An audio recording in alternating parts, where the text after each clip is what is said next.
Salut à tous, c'est Recomaster, j'espère que vous allez bien et aujourd'hui je suis très heureux de vous retrouver pour une nouvelle vidéo bilan. Contrairement à d'habitude, je ne vais pas attendre 3 mois pour donner mon avis a posteriori et contrairement à d'habitude, je ne vais pas parler de cartes physiques. Le procédé change, mais le principe reste le même, vous l'aurez compris, on va s'intéresser à Pokémon Pocket, l'application mobile qui vient de dévoiler sa première série, qui s'appelle donc Puissance Génétique. Nous avons enfin accès à toutes les illustrations, je vais donc pouvoir donner mon avis sur l'esthétique des cartes de cette série. Comme d'habitude, je vais vous donner mon top 3 de mes illustrations favorites pour chaque rareté. Je précise que cette série comprend de nombreuses rééditions du bloc Wizard, du bloc X, de DP, etc. Et même si j'en trouve certaines sublimes, je ne les inclurai pas dans ce classement pour laisser la nouveauté et l'originalité s'exprimer. Si vous avez aimé cette vidéo, n'hésitez pas à la commenter, à la liker et à la partager. Bonne vidéo à tous, c'est parti! Commençons sans plus tarder avec la présentation générale de la série. Vous avez donc accès ici aux 3 illustrations différentes de Booster, le Mewtwo, le Pikachu et le Dracofeu, c'est comme le Port-Salut, c'est écrit dessus, ils ont même écrit le nom des Pokémon. Personnellement, c'est l'illustration Mewtwo que je préfère. N'hésitez pas à me dire de votre côté d'ailleurs si vous avez une préférence pour l'une des 3. En ce qui concerne le système de rareté, ça change un petit peu par rapport aux extensions classiques, puisque les communes vont être caractérisées par un losange, les peu communes par 2 losanges, les holographiques par 3 losanges, les ex par 4 losanges, voilà. Et ensuite, vous avez les raretés supérieures avec 1 étoile pour les AR, donc ça c'est classique. Ensuite 2 étoiles pour les full art et les full art alternate et 3 étoiles pour les cartes immersives, les alternate immersives, mais ça on en parlera un petit peu après. Vous verrez, c'est vraiment très cool ça comme nouveauté. Et bien entendu, nous avons aussi les gold. Donc en tout, il y a 286 cartes, dont 60 cartes secrètes. Donc ça fait une série vraiment très costaud, il y a beaucoup de cartes différentes dans cette série. Comme je vous le disais en introduction, il y a aussi des rééditions, surtout parmi les communes, les peu communes et les holographiques. Par exemple, pour la petite anecdote, on a le Kangourex, le Trophy Kangourex, Trophy Kangaskhan du tournoi parents-enfants qui est disponible en holographique dans cette série. On a des rééditions d'Aquapolis, du Block X avec notamment le Aspico en commune de Rouchot-Verfeuille, le Staros de Ex-Deoxys qui s'appelle Statos en français, voilà. Donc plein de petites cartes comme ça qu'on a pu découvrir au fil des générations qui sont disponibles dans cette série. On n'en parlera pas ici, puisque par définition ce sont des rééditions, donc on les connaît bien ces cartes-là. On va plutôt se concentrer sur les cartes inédites. On commence directement avec les communes. Donc là, je vous ai fait une sélection de mes 3 communes préférées. Comme je vous le disais, donc un petit losange argenté pour symboliser le symbole commune, c'est pas un rond. Le Salamèche que je trouve magnifique, c'est assez rare que je mette Salamèche dans mes classements parce que c'est un Pokémon que j'aime beaucoup honnêtement, mais il est tellement populaire que j'essaye de le mettre un petit peu de côté pour me concentrer sur des illustrations différentes, sur des Pokémon un peu moins connus. Mais là, il fallait le dire, ce Salamèche il est juste sublime, il est trop beau, je l'adore franchement, j'ai un gros coup de cœur pour cette carte, donc nécessairement eh bien, je voulais vous la présenter, cette carte là, le Salamèche qui est en train de sauter sur sa pierre, qui lance sa petite attaque Flamme Mèche, mais ça va, il est en bonne santé, la flamme au bout de sa queue est suffisamment vigoureuse. Voilà, j'aime beaucoup le décor, les teintes pastel avec derrière justement cette commune, cette colline, excusez-moi, avec la végétation. Je trouve ça très stylé. Pour le coup, ça fait vraiment tableau et j'aime beaucoup ce style. Voilà, donc ce Salamèche, c'est la première commune que j'ai isolée parmi toutes celles disponibles dans la série. Ensuite, on a le petit art de Shibuzo, très sympa. Alors, évidemment, on retrouve beaucoup d'illustrateurs classiques, des illustrateurs qui officient pour le TCG physique. Évidemment, vous retrouverez des noms très connus. Donc, Shibuzo qu'on connaît évidemment, avec ce petit art très sympathique, avec les nénuphars autour de lui. J'aime beaucoup, pareil, ce dessin très mignon, très reposant, très relaxant. Ça fait du bien aussi de temps en temps des illustrations comme ça. J'aime beaucoup aussi les effets à la surface de l'eau, justement avec cette onde autour des plantes et autour du petit art. Je trouve ça très stylé, petit art, le Pokémon préféré de Satoshi Tajiri. Et ensuite on a le Tentacool, 3e carte que j'ai sélectionnée pour ce classement, entre 2 eaux, le Tentacool il est à la surface, un peu comme font les méduses habituellement, comme les méduses pélagiques en Méditerranée qui sont en surface, enfin les pélagies plutôt. Et ici on a vraiment cette idée là avec le haut du corps de Tentacool qui dépasse de la surface. On a le phare derrière que j'aime bien. J'aime beaucoup les illustrations avec des phares. De toute façon, pour ceux qui commencent à me connaître, dès que vous voyez une lune dans l'illustration, croissant de lune, pleine lune, un phare, une ville ou quelque chose comme ça, en général, vous m'avez conquis déjà. Il en faut pas plus, hein. Il en faut pas beaucoup avec moi. Et on a accès aussi au fond marin avec les coraux. Et c'est ça que j'aime bien dans cette illustration, c'est à la fois le côté mer et ciel, avec les nuages, le ciel, et le côté coraux, roches du fond de la mer. Voilà, donc ça c'est vraiment très sympa et j'aime beaucoup ces 3 illustrations. Ensuite, au niveau des peu communes, j'en ai sélectionné 3. Pareil, on commence avec le Fenard, qui est absolument incroyable, je trouve. Elle est trop belle, cette carte-là. Donc, le Goopix, d'ailleurs, petite information, le Goopix de cette série, c'est le Goopix de Légendes oubliées. Et oui, regardez bien et vous reconnaîtrez l'illustration. En revanche, ce Fenard, c'est une illustration inédite. Elle est vraiment très jolie. J'aime beaucoup la posture du Pokémon. On voit bien ses 9 queues. J'aime bien aussi les effets de vent qui sont présents sur cette illustration avec les feuilles qui volent. Donc on sent bien que le climat est très venteux. D'ailleurs même les queues de Fenard sont en train d'onduler. Donc personnellement je suis assez fan en ce qui concerne aussi le ciel, la forme des nuages. Enfin on se rend bien compte que c'est une illustration dynamique et ça c'est quelque chose qui me plaît beaucoup. Donc c'est la première que j'ai sélectionnée. Ensuite, donc, nous avons le Tentacruel que j'aime énormément aussi. Donc là, pour le coup, ils ont ultra bien réussi la famille Tentacool et Tentacruel. Ça faisait longtemps que j'avais pas eu de coup de cœur justement sur ces Pokémon-là, que j'aime bien. Hein, j'aime bien Tentacool et Tentacruel, mais ça faisait un bon moment que j'avais pas eu de coup de cœur. Et là, c'en est un à nouveau, hein, que ce soit pour Tentacool ou pour Tentacruel. Alors, on n'a pas le côté ciel-mer, hein, comme on avait tout à l'heure avec Tentacool. Ici, on est véritablement au fond de la mer.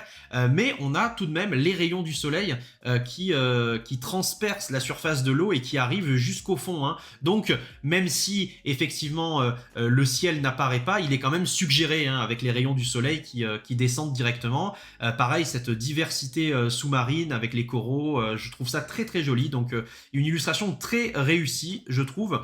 Et enfin, donc nous avons le Ossatueur. Hein, qui est très stylé, j'aime beaucoup le style, la dynamique hein, de l'illustration.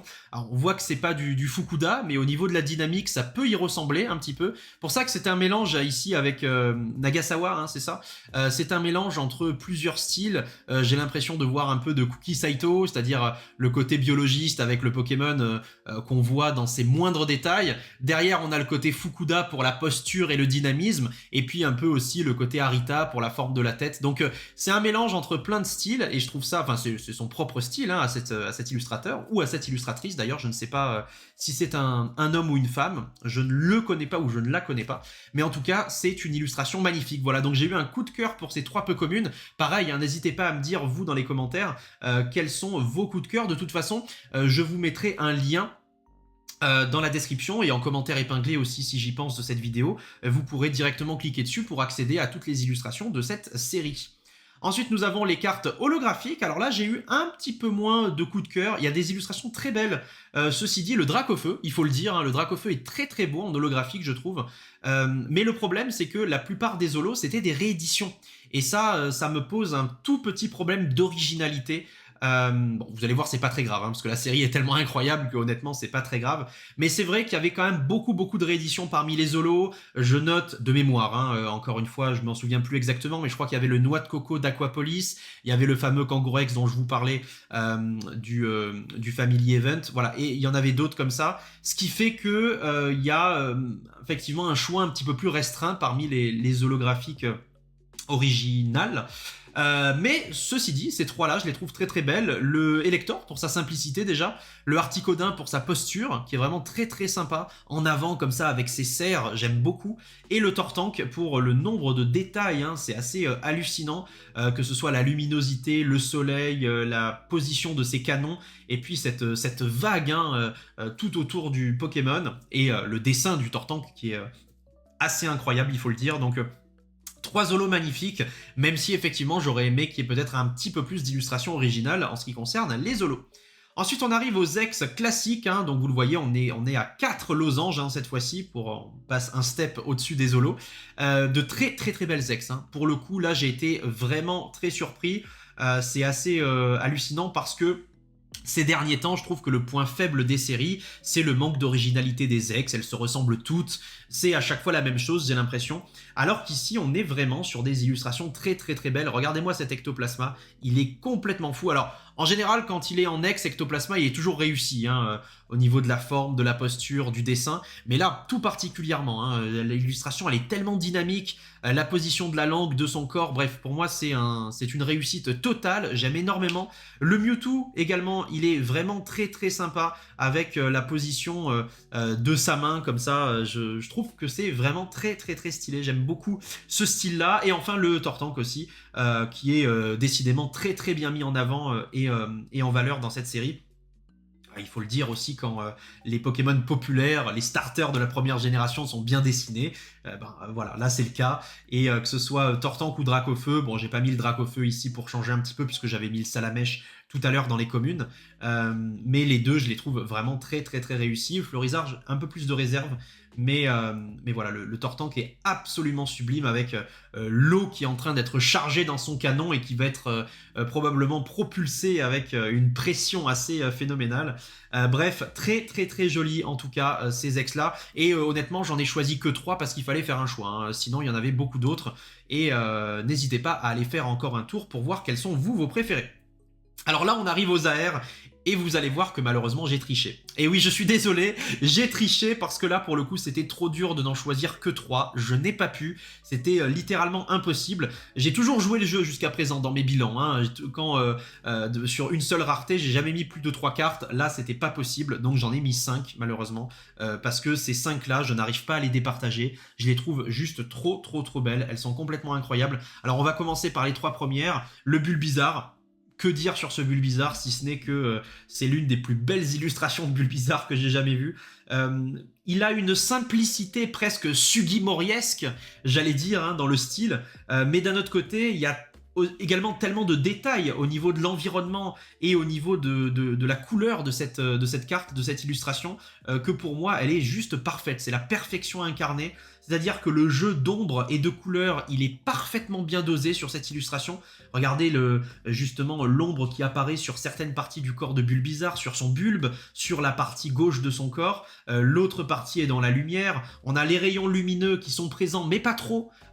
C'est pas des rayons à la Kagemaru Himeno, quoi, hein, bien puissants qui descendent du soleil. Non, ils sont dosés comme il faut, hein. C'est vraiment une recette de cuisine, cette carte de Bulbizarre. Tout est bien dosé. Le dessin est très bien fait, un peu à la Sugimori, mais pas trop. La couleur est très bien dosée, avec des rayons du soleil qui sont bien présents, mais pas trop. Voilà, et je trouve que c'est cette harmonie qui rend la carte absolument magique, donc je suis très fan de ce Bulbizarre. Vous remarquez d'ailleurs évidemment les bords qui sont complètement différents des AR classiques, hein. D'ailleurs sur les autres cartes précédentes je vous en avais pas parlé, mais c'est également le cas, étant donné que ce sont des cartes encore une fois qui ne sont pas physiques mais qui sont uniquement disponibles sur mobile. Bon bah vous pouvez les faire jouer évidemment pour en voir tous les aspects. Et ils ont bien joué justement sur les détails, c'est-à-dire sur les différentes couleurs, sur les différentes textures, pour que ça explose visuellement. Et donc effectivement, vous avez ces bords très arc-en-ciel, très bling-bling, mais c'est voulu. C'est voulu. Je connais des gens qui m'ont dit « Ah, ça fait vraiment fake carte, etc. » Oui, mais bon, c'est le principe, parce que si c'était des cartes physiques, je veux bien que ça fasse un peu too much, mais sur des cartes mobiles, c'est normal de faire des effets. Déjà que vous n'avez pas les cartes entre les mains, il faut que ce soit un feu d'artifice ensuite quand vous les faites pivoter sur votre écran, les cartes, qu'elles explosent dans tous les sens, que ce soit... Voilà, parce que sinon, c'est pas très intéressant, je trouve. Donc là-dessus, moi, je soutiens le choix à 100% d'avoir fait justement une overdose de couleurs un petit peu sur les bords. Tant que c'est pas sur la carte, moi, ça me va. Évidemment, si la carte, il y avait une saturation de couleurs tout le temps, bon là, ça poserait un problème. Mais pour le coup, ce n'est pas le cas. Donc on passe au Salamèche qui est très joli, hein. Je sais que c'est le coup de cœur, cette AR de pas mal de personnes. Elle est vraiment magnifique, il n'y a rien à dire, hein. Le ciel étoilé qui est tellement bien fait, enfin c'est une vraie folie, hein, ce ciel étoilé. Au niveau des couleurs, je sais pas quoi dire, hein. Je suis ébahi avec effectivement cette clarté qui est un petit peu plus présente au fond. Mais justement, la représentation des étoiles, de la Voie lactée, voire même des galaxies un petit peu plus proches, peut-être Andromède, je sais pas. Encore une fois, on sait pas où se situe l'univers Pokémon, mais bref, c'est complètement dingue, je trouve. Hein. C'est complètement dingue en termes de luminosité, en termes de représentation aussi de ce ciel étoilé, la végétation qui est absolument sublime, avec ces arbres qui sont tellement bien dessinés, je suis ultra fan, et puis la posture du Salamèche, rêveur comme ça. Évidemment, j'ai joué récemment à Outer Wilds comme beaucoup de mes amis. Et c'est vrai que ça me fait vraiment penser à ce jeu, hein, pour ceux qui ont la référence, qui y ont joué, ce côté contemplatif comme ça, en train de regarder les étoiles, avec cette tristesse et en même temps cette joie, une sorte de mélancolie mélangée à de l'espoir, mélangée à plusieurs sentiments comme ça contradictoires, mais en tout cas c'est quelque chose qui moi me touche énormément. Voilà, donc je suis très très très fan de ce Salamèche, qui est aussi bien éclairé, il faut le dire, c'est la nuit, et pourtant eh bien la prairie dans laquelle il se trouve est particulièrement bien éclairée, hein, comme s'il était sous le feu des projecteurs, comme s'il était en train de tourner une scène au cinéma. C'est quelque chose d'assez dingue. Voilà, donc je suis fan de ce Salamèche. Et le Léviator, que dire? J'ai toujours été fan de Léviator, et en particulier les scènes où il est dépeint en pleine mer en train d'être dans une rage incontrôlable. Hein. C'est un Pokémon qui est capable de raser des villes entières. Évidemment, j'ai en tête l'illustration du Léviator brillant de Néo Révélation avec ce pauvre pêcheur qui est face à lui. Ici, c'est le bateau, hein, qui est dans la tourmente, hein, le yacht qu'on peut apercevoir au loin. J'aimerais pas être à la place des occupants de ce yacht, j'ai pas trop le mal de mer, mais alors là, à leur place, franchement, j'emmènerais pas large, avec Léviator qui lui-même est peut-être la cause de cette tempête, ou en tout cas qui déchaîne sa violence ici. Les petits Magikarp, alors on sait pas trop ce qu'ils font, peut-être qu'ils barbotent, ils sont pas si malheureux que ça, ces Magikarp, hein, j'ai l'impression, mais en tout cas ils sautent tout autour de Léviator, je trouve ça vraiment très sympathique. Et puis ces éclairs, enfin ce climat très très violent, et c'est quelque chose qui marche bien, quoi. Ça marche très bien, donc je suis ultra fan de ce Léviator. Ensuite, on continue avec le Alakazam. Donc, je vous ai dit qu'on allait reconnaître, hein, des illustrateurs. Effectivement, là, vous l'aurez reconnu entre mille. Il s'agit d'Akira Egawa, avec son style reconnaissable entre mille. Un Alakazam absolument magnifique, il faut le dire. C'est une illustration de fou, de dingue, dans le pur style de Egawa. Donc, forcément, il fallait que je la mette ici. Et enfin, on finit avec le Miaouz, qui est hyper beau. Honnêtement, j'ai hésité à la mettre, celle-là, dans le top, mais finalement je me suis dit non, c'est pas possible. C'est pas possible de ne pas la mettre. Elle est beaucoup trop belle. La représentation du ciel comme ça, avec justement ce parti pris de le représenter entièrement noir, avec au centre la lune qui est en fait simplement une partie d'illustration qui est restée blanche, quoi. Ça, c'est complètement dingue. C'est complètement dingue. C'est l'attaque Payday, hein, donc jackpot, évidemment, jour de paye.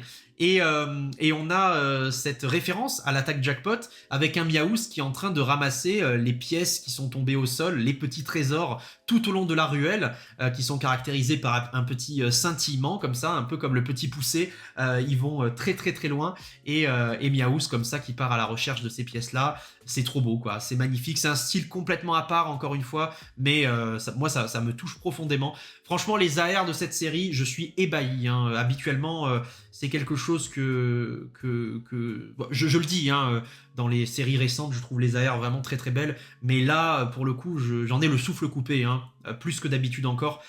Mon seul regret, c'est vraiment que ces cartes ne soient pas physiques, hein. C'est quelle plaie, mon Dieu, que pour l'instant elles ne soient que sur mobile, parce que des cartes comme ça, je vous avoue que là, ça fait longtemps que je l'ai pas fait, parce que je n'y vois pas l'intérêt, je vois absolument pas l'intérêt de le faire, mais je pense que si cette série sortait en physique, je ferais le Master Set. Honnêtement, je collectionnerais toutes les cartes, elle est absolument dingue. Ensuite, on a les full art. Bah pareil, que dire, habituellement les full art, c'est un peu toujours la même chose, elles sont ternes, c'est du vu et revu, c'est du réchauffé, et là, regardez-moi ce Sulfura. Regardez-moi ce Sulfura, regardez-moi cette beauté, elle est complètement incroyable cette carte, avec encore une fois les bords, hein, qui sont là justement pour accentuer la texture, l'effet et la brillance de la carte. C'est très très très sympa, la position du Pokémon, c'est fou, c'est complètement fou, donc je suis ultra fan de ce Sulfura. Le Ectoplasma, très sympa aussi, avec les contours dessinés en doré. Et le Mewtwo qui est juste trop trop beau dans sa posture, dans sa position. Ça me fait beaucoup penser au Mewtwo full art de Destiné Future. Et j'ai l'impression qu'on retrouve un petit peu cette vibe des full art de l'époque, ces full art que j'aimais tant avec noir et blanc, voire même ensuite avec XY. Ensuite, ça a un petit peu disparu. Les full art, je les ai trouvés beaucoup moins réussis, beaucoup plus ternes. Et là, on retrouve un petit peu ce style, mais en même temps avec de la nouveauté.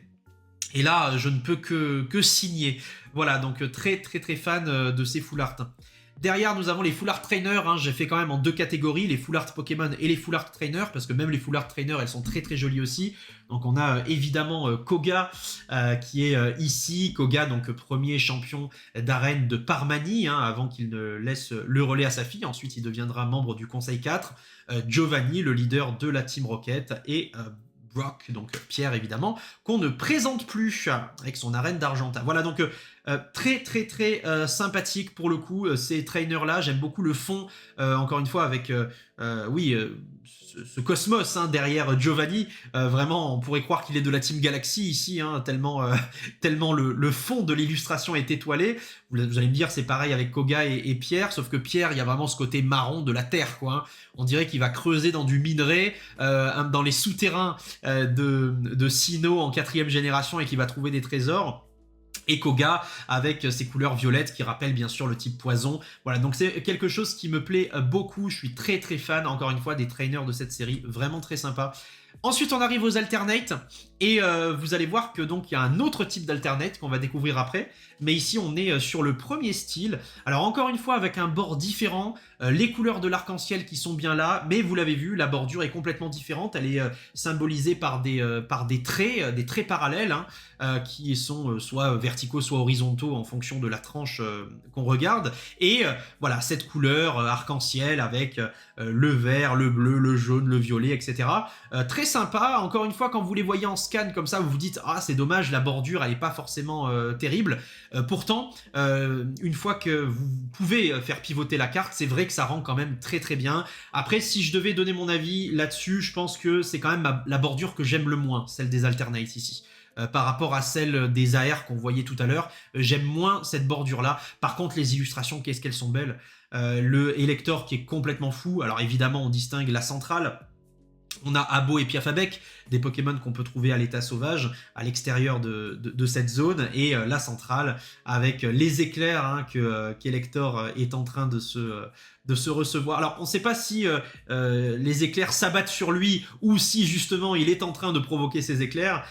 Souvent d'ailleurs c'est raccord, il y a une concomitance puisqu'il peut créer des orages. Elector est capable lui-même de créer des orages. Donc on a ce côté très très sympathique. J'aime beaucoup les nuages d'orage très bien représentés, la centrale très belle. Voilà, donc illustration assez sublime. Ensuite on a le Ectoplasma qui est complètement fou, NC Empire, donc pareil qu'on connaît du TCG classique depuis un bon moment déjà. Le jeu d'ombre est complètement dingue. La luminosité de cette carte, pareil, le clair-obscur est très très très très bien représenté ici. Assez fan de ce Gengar, mais par contre, pour moi, mon coup de cœur absolu au niveau des alternates, c'est ce Sulfura. Il est incroyable. Franchement, ce Sulfura, si on l'avait en physique, je peux vous dire tout de suite qu'il y aurait des ouvertures à foison, rien que pour chasser cette carte, rien que pour la récupérer. Ça serait une dinguerie absolue. Il est trop trop trop beau. Le Machoke et le Machopper qui sont en dessous sont hyper marrants aussi. J'en ai parlé dans la précédente vidéo, donc je vais pas forcément m'étaler sur cette carte, j'ai déjà donné mon avis dessus, mais honnêtement c'est une illustration complètement folle. La grâce, l'élégance de Sulfura avec les flammes comme ça qui sortent de son corps, ce ciel étoilé qui décidément est la référence ultime de cette série. Et quand on connaît à quel point j'aime l'astronomie, forcément ça me touche encore plus. Donc voilà, c'est un sans faute. Elle est magnifique cette carte de Sulfura, elle est complètement dingue et c'est un de mes coups de cœur de la série.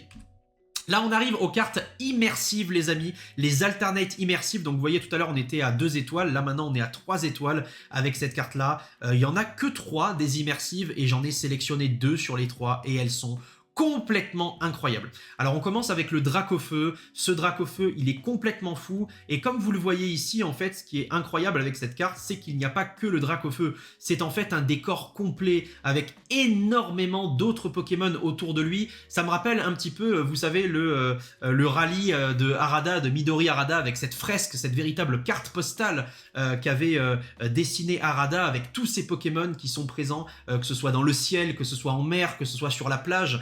où vraiment on voyait, eh bien, un véritable environnement complet avec des Pokémon qui évoluent dans leur milieu naturel. Ici, c'est exactement la même chose. À la différence de cette fresque de Midori Harada, ici, c'est pas vraiment dans leur environnement naturel, c'est vraiment un combat. On dépeint un énorme combat, une scène très violente, très puissante. Tous les Pokémon ont l'air évidemment au prime de leur puissance. On a Dracolos qui est en train de lancer lui aussi un rayon, Dracofeu qui lance ses flammes, on a le Léviator au loin, voilà, donc c'est un véritable combat, c'est là pour le coup Super Smash Bros, hein. Tous les Pokémon qui sont en plein délire, en plein combat, et c'est assez incroyable de se dire ça. Mais pour revenir à l'illustration de Dracofeu à proprement parler, elle est quand même très très jolie, il faut le dire, hein. Pourtant j'essaie au maximum de pas trop m'apesantir sur Dracofeu étant donné qu'il est déjà suffisamment populaire comme ça, mais là voilà, c'est magnifique. La posture, c'est rare de le voir comme ça, en train de plonger. On sent qu'il vient des cieux, qu'il vient de plonger vers la mer comme ça, et qu'il redresse au dernier moment avant de plonger dans l'eau pour lancer son lance-flamme avec un angle particulier pour toucher son ennemi, avec le Tauros d'ailleurs qu'on voyait sur la terre ferme, qui est très très très sympa aussi. Voilà, mais c'est une illustration magnifique dans la dynamique, encore une fois, c'est ça qui m'intéresse le plus, c'est la dynamique de l'illustration, c'est la gestuelle et le dessin en lui-même qui est tellement bien réussi. Les ailes de Dracofeu, elles sont tellement bien dessinées, je trouve, c'est assez magistral.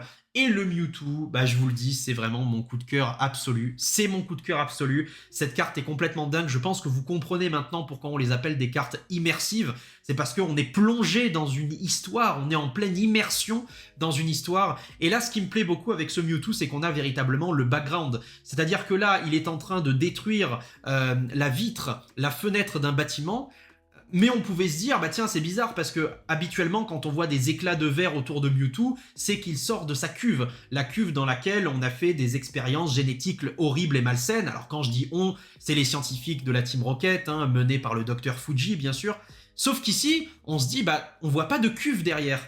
Oui, mais quand vous voyez l'illustration immersive en entier, quand vous êtes plongé dans l'histoire, eh ben vous vous rendez compte qu'en fait, Mewtwo, il vient bien de sa cuve. Il a détruit sa cuve, il a explosé sa cuve, il y a eu les morceaux de verre qui se sont éparpillés un petit peu partout, et ensuite, il a fui le bâtiment. Il est parti, il s'est envolé, et il a détruit la vitre justement du bâtiment pour s'enfuir, retrouver la liberté, et c'est cette scène-là que nous montre la carte, au moment où il détruit la vitre, où il sort du bâtiment et où il va déchaîner sa rage et sa puissance, où il va montrer à quel point il est pas très très content, quoi. Et ça c'est assez dingue, et ça c'est complètement fou, une carte qui raconte une histoire à elle seule, c'est quelque chose que je trouve assez dingue. Ils ont réussi à le faire avec ces cartes immersives, donc un grand GG à eux pour avoir eu cette idée. Les deux cartes sont dingues, hein, que ce soit le Dracofeu ou le Mewtwo. On a le Pikachu aussi qui est très sympathique, mais j'avoue qu'ici, en termes d'énergie, en termes de mouvance, la manière dont la dynamique des cartes est faite, bah, je suis vraiment ultra fan, et ce sont mes deux coups de cœur. Et on termine avec les Gold. Alors, je dis les Gold, il y en a quelques-unes, mais il n'y en a qu'une seule que j'ai retenue parmi les Gold disponibles, c'est le Mewtwo, qui est quand même très sympa. Donc, c'est la même illustration que le Full Art qu'on a vu tout à l'heure. La différence ici, c'est le fond, bien sûr, hein, donc le bord de l'illustration qui est doré, et surtout le fond doré de l'illustration, avec ces anneaux qui sont complètement dingues. Je trouve que ça change pour une Gold, hein. Habituellement, bah, on a juste la carte qui est toute dorée, on dit voilà, c'est une Gold, point la ligne, au revoir. Ici, c'est différent quand même, hein. On a beaucoup plus de style, on a beaucoup plus d'effets qui sont montrés là. Et je trouve que ça change absolument tout et que c'est carrément stylé. Ça donne une autre dynamique, encore une fois, à la carte, et ce n'est pas pour me déplaire. On arrive ensuite, pour terminer, avec les promos. Il y avait quelques promos qui étaient disponibles également. Pareil, vous aurez le lien pour accéder à la page sur laquelle vous pourrez voir les promos en question. J'en ai retenu deux parmi tous les promos qui étaient disponibles. Le Florizard, déjà parce que on n'a pas vu de Florizard dans cette vidéo, le pauvre, alors que cette illustration est vraiment magnifique. Voilà, donc elle est très très très jolie. Le Florizard qui est en train de faire une sieste à l'extérieur comme ça sur du bois. J'aime bien le côté champêtre de cette illustration avec le jardin qui est très très bien entretenu, les fleurs, les plantes, etc. Mais la maison qui est... c'est très... comment dire, très paisible, très très paisible et très apaisant. Cette illustration, elle est vraiment apaisante. Je trouve la carte vraiment réussie. Pareil, encore une fois, le jeu d'ombre sur Florizarre. Rappelez-vous, tout à l'heure, on avait le Bulbizarre AR avec un jeu de clair-obscur qui était particulièrement réussi. Et ben là, pareil, avec ce Florizarre, hein, le jeu de clair-obscur est très réussi. On a de la luminosité sur son corps, mais étant donné qu'on est quand même dans une forêt, eh bien, il y a des feuilles qui cachent une partie du corps de Florizarre, enfin, qui cachent le soleil en tout cas, et donc on a une partie d'ombre, et c'est très très très joli. Je suis vraiment fan. Et le Mewtwo, très joli. Il fallait encore une fois un Mewtwo avec la ville derrière. Vous savez à quel point j'aime les bâtiments, les villes en général. C'est un sujet que j'aime beaucoup. Et encore une fois, on a un Mewtwo avec une ville en fond. Hein. Décidément, le Mewtwo urbain, le mythe du Mewtwo urbain ne va pas s'éteindre de sitôt. Mais là, ce qui change de d'habitude, c'est la violence de Mewtwo. En général, quand il est au-dessus des villes, bon, il est plutôt calme. Hein. Regardez l'illustration de Pokémon Go, regardez la promo de l'ETB là qu'on avait eu récemment. C'est des illustrations où Mewtwo est plutôt calme. Bah là, il est sacrément vénère. Hein. J'aimerais pas me retrouver dans l'immeuble juste en dessous de lui, hein, très clairement. Voilà, donc vraiment une superbe illustration assez dingue. Très très fan. L'œil de Mewtwo, qu'est-ce qu'il est bien fait. Le fait qu'il est en train d'utiliser ses pouvoirs psychiques, qu'il fronce presque les sourcils qu'il n'a pas. Mais en tout cas, le bas de sa tête, c'est vraiment très sympathique. Je suis ultra fan. Voilà, donc c'est mon top 2 parmi les promos de cette série. Puissance génétique. Note finale de la série, 5 étoiles. Voilà, donc on a changé un petit peu le système de notation ici et j'attribue 5 étoiles sur 5. Hein. Tout simplement, je peux pas faire autrement. Le seul défaut de la série, c'est de ne pas être physique. Mais c'est pas un défaut parce que c'est voulu. C'est voulu. Non, si je devais donner un micro défaut quand même, c'est la place un petit peu trop importante laissée aux rééditions. Parmi les communes, l'hypocommunes et les holographiques, il y a un petit peu de réédition. Le problème, c'est que c'est un défaut, mais à la fois, c'en est pas un, parce que la série, on peut pas lui reprocher son manque d'originalité. Il y a énormément de nouvelles illustrations qui, pour moi, sont des bangers absolus. Je pense que vous l'aurez compris au fil de cette vidéo. Et en plus de ça, ça fait quand même plaisir de revoir en 2024 des cartes du Block X ou du Block Wizard qui ont été publiées il y a 20 ans. Donc finalement, c'est pas vraiment un manque d'originalité. Tout au plus, c'est un hommage.